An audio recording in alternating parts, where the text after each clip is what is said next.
وانكبغنو وكودغا برشوني ما فرقنا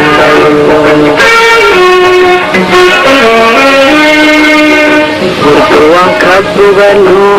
وكودغا برشوني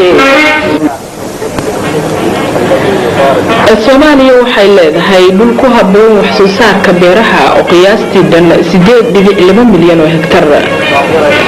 si haddaba looga faa'iideysto dhulkaasi ayay dawladda Jamhuuriyadda Dimuqraadiga ah ee Soomaaliya waxay qaaday tallaabooyin fara badan oo dhaxalgal ah kuwaas oo ku saleysan kordhinta wax soo saarka beeraha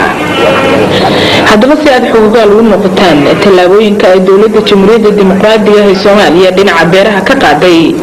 ayaan barnaamijkeena ku qaada dhigi doonaa qodobada ugu waaweyn tallaabooyinkaasi maadaama kordhinta tacabka beeruhu ay ku xiran tahay aqoonta farsamada cusub ee beeraha waxaa siyaasadda wax soo saarka dalka ka mid ah in aqoonta farsamada beeraha ee beeralayda dalka kor loo qaado iyadoo ay taasi jirto ayaa mashruuca fidinta iyo hanaanka maamulka beeraha oo arintaasi u xilsaaranay waxa uu gobolada dalka ilaa iyo hadda u tababaray farsamada cusub ee beeraha 175,000 oo qoys oo beeralay caadi ah iyo 20,000 oo qoys oo ka mid ah beeralayda qaxootiga aqoonta farsamada oo uu u gudbiyay mashruuca beeralaydu waxaa ka mid ah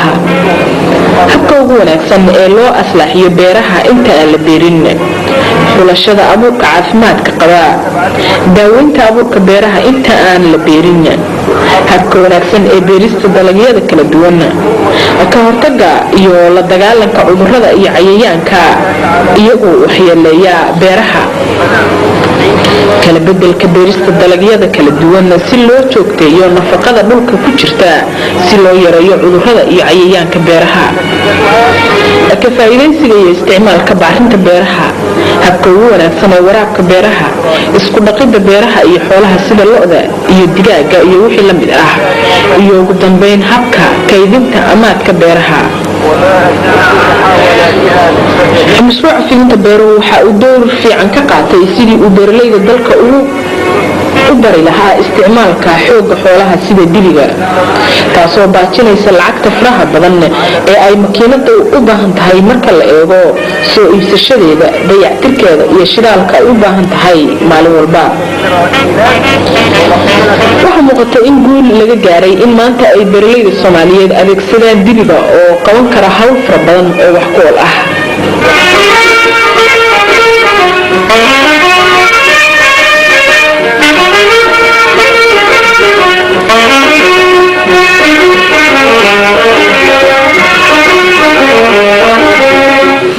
وانكبغنو وكودغا برشوني ما فرقنا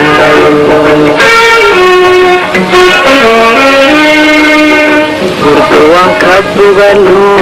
وكودغا برشوني ما فرقنا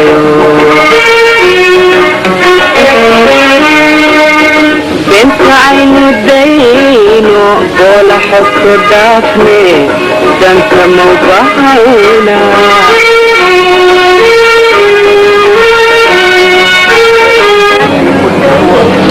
waxa si weyn la isaga xilsaaray sidii ummadda Soomaaliyeed loogu dhiirigelin lahaa tacbashada beeraha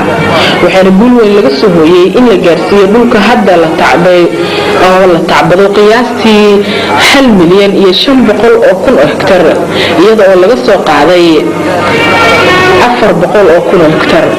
waxaana hadda muuqatay in dadweynaha Soomaaliyeed si weyn u xiiseynayaan tacbashada beeraha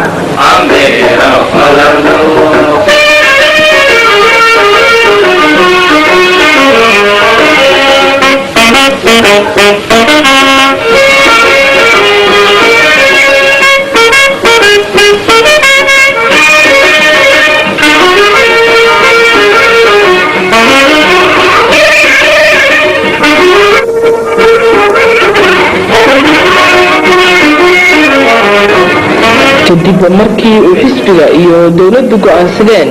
in ciddii doonaysa ay ka mid ah shaqaalaha ardayda iyo dadweynaha Soomaaliyeed loo jeeyo wax soo saarka beeraha ayay wasaaradda beeruhu u jihaysay wax soo saarka beeraha dadtiradoodu ay gaarayso 2373 qof oo u kala baxaya arday iyagu gaaraya 149 qof shaqaaladan 1062 qofood dadweyne gaaraya 130 iyo haweenada xisbiga oo iyagu ahaa 30 qofood wasaaradda beeruhu waxay diyaarisay dhulbeereedkii dadkaasi tacban lahaayeen iyada oo ka kala diyaarisay mashaariicda kale ah mashruuca waraabka balcad mashruuca waraabka moordile mashruuca waraabka mugambo iyo beerta wakaaladda horumarinta beeraha EBC dadka loo jihayay waxay muujiyeen firfircooni dheeraad ah taasoo keentay in ay guulo ka soo hooyaan dhinaca wax soo saarka beeraha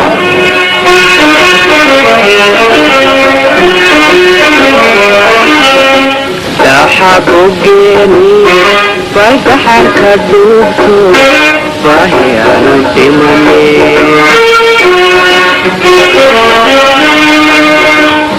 حبوجيني فالبحر كدوبتو فهي نسمني فهزان ريبنو عيد وبرواقي أم برحلنو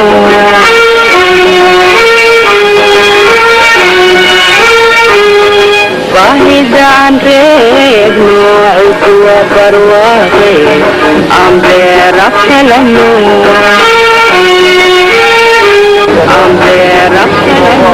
haddaba iyada oo la garanayo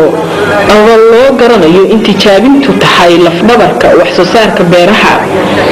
ayaa in dhaweydba lagu jiray sidii natiijooyin wax ku ool ah looga gaari lahaa macluumaadka beeraha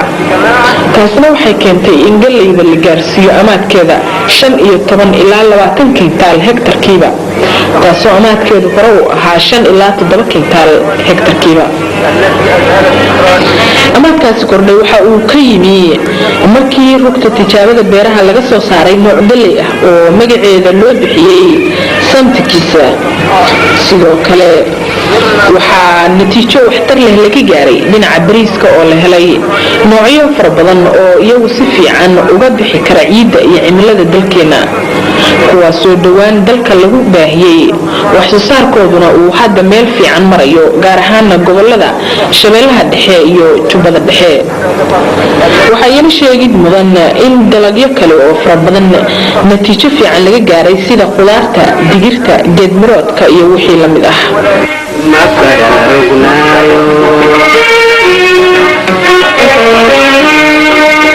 بنت عين الدينو قول حك دافني دنك موباينا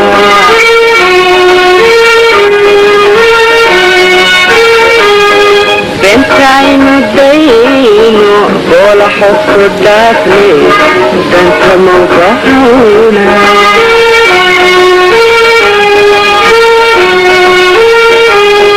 فإذا عزلوا شيلوا